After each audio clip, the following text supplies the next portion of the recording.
Bonjour, je te propose de t'installer comme c'est le mieux pour toi, pour ton corps. Repère quelle position tes jambes, tes bras, ton dos ont envie d'avoir. Et tu pourras, à chaque fois que tu le désires, changer ta posture pour que tu sois vraiment à ton aise. Je ne sais pas si tu le sais, mais notre corps est le premier outil qu'on utilise pour découvrir le monde.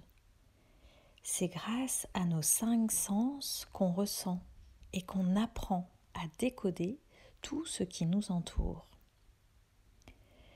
L'ouïe pour les bruits, la vue pour repérer le visage des gens, les paysages, le toucher par ta peau pour découvrir les textures différentes, le goût pour les saveurs, l'odorat pour les senteurs. Tu vois, tout ceci aide à comprendre et à classer le monde dans lequel tu vis. Notre corps ne sert évidemment pas qu'à ça. Il nous permet aussi de recevoir des informations. On pourrait imaginer qu'il est comme une sorte de boîte aux lettres qui recevrait tout un tas de courriers invisibles qui concerneraient les autres, leurs émotions, leurs douleurs, qui pourraient concerner la Terre aussi. Ah, notre corps est incroyable et je ne sais pas si tu as découvert toutes les possibilités que tu as si tu deviens partenaire avec lui. Ton corps est unique. C'est incroyable ce que la nature est capable de créer. Il n'y a sur cette planète qu'un seul corps comme le tien. Un seul. Avec ses besoins particuliers, ses formes particulières, ses ressentis particuliers. Ton corps a besoin de manger, de boire, de dormir, comme tout le monde, c'est vrai. C'est grâce à tout cet équilibre qu'il va bien fonctionner et que tu vas pouvoir réfléchir, sauter, courir, danser, t'amuser. Peut-être auras-tu envie pour ça de manger des carottes plutôt que des haricots verts, de dormir un peu plus un matin, d'aller à la piscine plutôt que dans la forêt. Tout ça, c'est ton corps qui t'envoie ces petits messages. Alors, il ne parle pas vraiment avec des mots, ce corps. Ce serait plutôt comme des idées qui surgiraient dans ta tête. Un peu comme ça. Ah tiens, j'ai envie d'aller courir jusqu'à la maison de chez ma copine. Ou alors, et si on mangeait un gratin de pâtes avec des courgettes ? On pourrait aussi appeler ça l'intuition. Tu sais, elle est essentielle dans ta vie. Et c'est cette intuition qui te guide pour que tu choisisses ce qui est vraiment juste et parfait pour toi et pour ton corps. Ton corps, il est à toi et personne ne peut décider de faire des choses avec lui si tu n'es pas d'accord.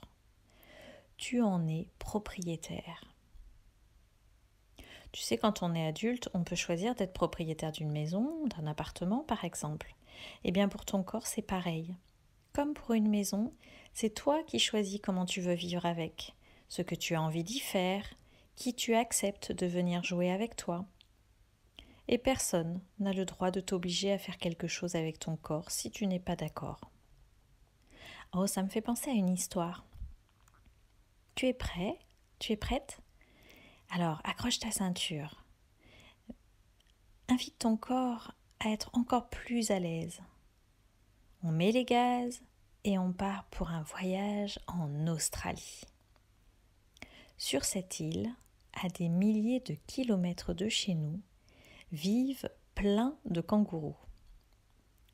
Moyo était un jeune kangourou. Il vivait encore la plupart du temps à l'abri, dans la poche de sa maman. Il aimait le confort, la sécurité qu'elle lui offrait. Lorsqu'il en sortait, sa mère lui donnait quelques recommandations. « Tu restes proche de moi. Lorsque tu t'éloignes, tu ne parles ni ne suis les animaux que tu ne connais pas. C'est bien compris, Moyo. » « Oui, oui, » lui répondait le petit kangourou. Une fois les pattes sur le sol, il goûtait à toutes ces nouvelles sensations. L'air chaud sur son visage, le bruit des feuilles qui dansaient sous l'effet du vent, les nuages qui prenaient des formes étranges. Tous ses sens étaient en éveil. Et parfois, comme hypnotisé par tout ça, il ne se rendait pas compte qu'il s'éloignait. Bon, de toute façon, il se souvenait ce que sa mère lui avait dit. On ne parle pas, on ne suit pas les animaux qu'on ne connaît pas. Un matin, Moyo semblait très concentré. Il observait un serpent qui ondulait tranquillement sur le sable. Il laissait derrière lui de magnifiques dessins en forme de vagues.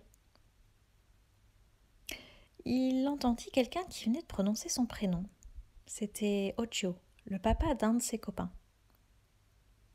« Tu as l'air d'aimer ce que tu regardes, Moyo. »« Oh oui, c'est vraiment incroyable. »« Serais-tu d'accord pour venir avec moi près de l'arbre là-bas ? Il y a un autre serpent qui a de magnifiques couleurs. » Moyo était enchanté et il n'hésita pas une seconde. Il accompagna Ojo vers l'arbre. C'était un peu éloigné, mais sa maman lui avait bien dit de ne pas suivre d'animaux qu'il ne connaissait pas. Et là, il connaissait Ojo, alors tout était ok. Pourtant, Moyo sentit un truc bizarre dans son corps, comme si une petite pierre s'était coincée dans son ventre. Moyo savait que son corps lui donnait toujours des messages importants pour lui. Il l'écoutait beaucoup aussi quand il était dans la poche de sa maman, et il savait reconnaître quand son corps était à l'aise, était calme. Et là, bizarrement, ça n'était pas le cas. Je ne sais pas si ça t'arrive parfois de sentir, toi, de drôles de choses, de te dire qu'il ne vaudrait mieux pas faire ça ou ne pas sauter par là. Moyo continua de suivre Ojo. Tous ses sens et son intuition étaient réveillés et il comptait bien écouter ce qu'ils allaient lui dire. Les voilà arrivés à l'arbre. Pas de serpent. Ojo sembla étonné. « Ah ben mince, il a dû partir, dit-il. » La pierre dans le ventre de Moyo était de plus en plus lourde. « Tu viens ? On va aller voir là-bas s'il s'y est caché. » Moyo avait tous ses sens en alerte. Ça criait non à l'intérieur. Il ne pouvait l'expliquer, il savait juste qu'il ne devait plus le suivre. Alors, Moyo fit demi-tour, hurla un « Non, je ne veux pas !» et se mit à sauter de toutes ses forces pour rejoindre sa mère et le groupe. Il entendit Ojo qui ronchonnait. « Oh, le sale gosse, si tu le racontes à ta mère, je te dirai que c'est toi qui as voulu venir là. » Moyo continua d'écouter son intuition et, même s'il avait très peur, il raconta quand même tout à sa mère. Et celle-ci le félicita. « Bravo Moyo de m'en avoir parlé. Tu es très courageux. » Ils apprirent plusieurs temps après qu'Ojo n'était pas vraiment quelqu'un de gentil avec les enfants et qu'il les obligeait à faire des choses qui sont interdites par la loi des kangourous. La maman de Moyo se rendit compte que ses recommandations n'avaient pas été suffisantes et que la plus grande recommandation serait plutôt d'apprendre à se faire confiance et d'écouter son corps et son intuition. Heureusement pour Moyo, il avait écouté sa petite voix à l'intérieur et elle l'avait encore bien guidé. Bien plus tard, quand Moyo fut adulte, il décida d'aller rencontrer les enfants kangourous. Il leur raconta son histoire en leur rappelant qu'il était essentiel d'écouter à chaque instant son intuition, son corps, pour être de vrais partenaires. Chaque corps a sa façon à lui de s'exprimer, disait-il, et je ne sais pas comment le tien te parle du danger, de la joie qu'il ressent. Pour Moyo, lui, c'est une sensation de pierre dans le ventre qui lui a mis la puce à l'oreille, alors qu'Ojo lui disait des paroles rassurantes pourtant. « Quelles seront tes propres sensations uniques qui vont t'accompagner à chaque instant? Même si ça ne résonne pas avec ce que dit l'adulte, écoute-les. Elles ont toutes leur importance. Et si tu ne les comprends pas, tu peux aussi en parler avec quelqu'un de confiance et quelqu'un qui va t'écouter. Tu es un magicien et comme tous les grands magiciens, tu as en toi le grand livre secret pour décrypter les mystères. Ton livre est unique, avec tes propres formules magiques et tes propres potions. À toi de les découvrir. Je suis sûre en tout cas que déjà ton intuition et ton corps ont entendu tous les messages et qu'ils sont prêts à t'aider encore plus à chaque instant, comme de véritables partenaires de confiance. Et je me demande bien tout ce que tu vas créer avec cette équipe de choc.